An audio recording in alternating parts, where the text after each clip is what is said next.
आज किन्तु सकाल सकाल उठे एकदम पुरो ब्लग शुरू कर दिएछि। देखतेई पाচ্ছ चोख मुख पुरो फुले आछे, चोख खुलते पारछि ना। तो माने एतटाई आमार घुम पाচ্ছে। तो आजके ताड़ाताড়ি उठेছি কারণ আজকে আমার মাথায় একটু চাপ আছে যে মা ঠাকুমা সবাইকে খাবার করে দিতে হবে, কারণ আজকে নীল ষষ্ঠী।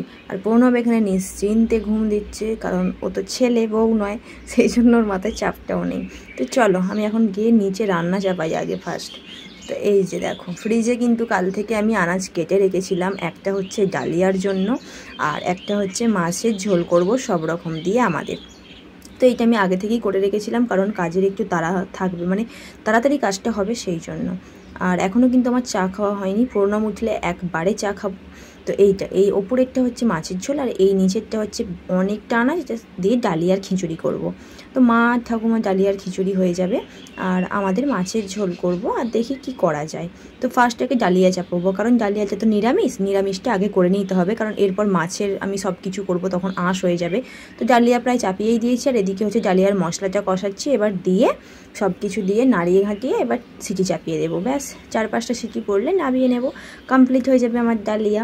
তো ডালিয়াটা কিন্তু খেতে আমার তো হেভি লাগে, দারুণ লাগে। জাস্ট ডালিয়াটা আমি অনেক ছোট্টোর থেকে খেয়ে আসছি, সেই জন্য ডালিয়া আমারও যে কোনো উপসে ধরো লুচি পরোটা ভালো লাগে না, ডালিয়া করে নিয়ে খাওয়া হয়ে যায়। যে কোনো নিরামিষে আমি কিন্তু ডালিয়াটাই মানে খুব ভালো খাই আর কি। আর আমি যেহেতু খাই সেহেতু এখানে কেউ অতটা পছন্দ করতো না, বাট আমি যখন করতাম দিতাম তো খেয়ে খেয়ে মায়েরও খুব ভালো লাগে এখন, ওই জন্য মাও যে কোনো উপসে কিন্তু আমাকে বলে কি ডালিয়া করে দিতে।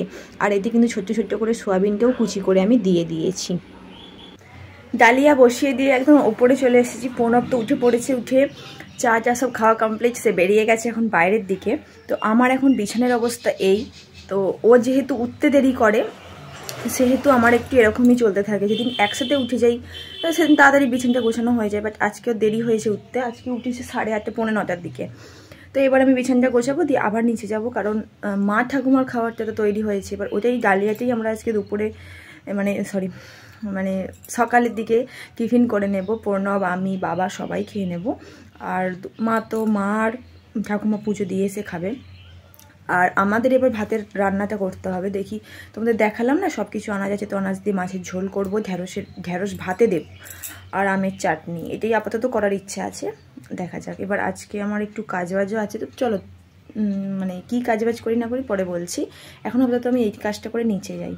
তো ডালিয়া করার পর আমি কিন্তু এখানে মাছের ঝোলের যে আনাজ সেটা কিন্তু পুরো কষাতে চাপিয়ে দিয়েছি, একদম পুরো কষে কষে করছি।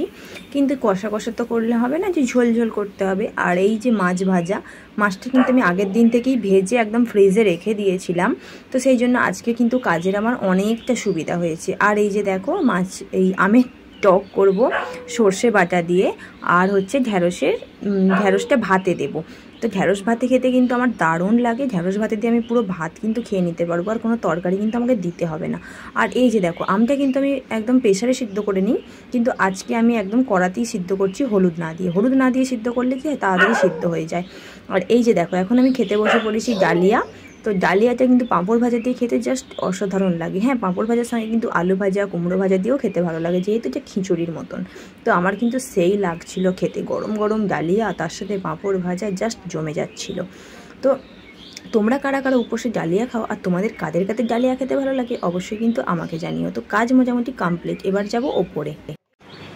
তো আমি লাস্ট ভিডিও করেছিলাম যে আমি খাচ্ছি, তো খাওয়া দাওয়ার পরে তো আমার আপাতত আর কিছু কাজ নিচে ছিল না, যা ছিল টুকটাক করে এসে আমি এবার উপরে কি কাজ করছিলাম সেই তোমাদের দেখাবো। দাঁড়াও, বন্ধ করো না তুমি ফোনটা। এই যে আমার যে এই যে বারান্দার যে পোর্শনটা, দাঁড়াও দেখাতে পারছি না ভিতরটাতে, এই যে দেখো এখানটা হচ্ছে আমি পরিষ্কার করছিলাম। তো শীতকালে যে ফোমটা আমি বের করেছিলাম পেতে বসা হতো, তো ওইগুলো ভালো করে তুললাম। এখানটা আওয়াজ আসছে, বাইরে যাই।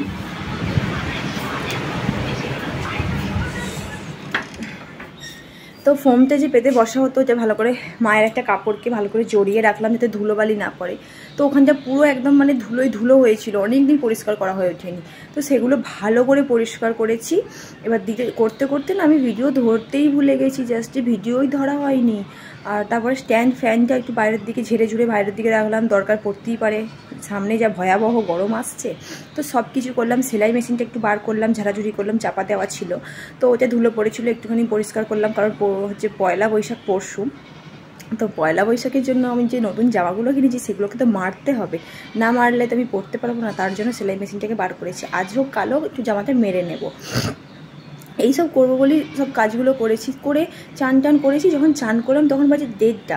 তো তারপরে তাড়াতাড়ি করে ভাত খেতে চলে গেছি। তো ভাত খেয়ে এসে এখন এডিট করতে গিয়ে মনে হচ্ছে আমি তো ভিডিওটা অনই করিনি, মানে কোনো নেওয়াই হয়নি ফুটেজ।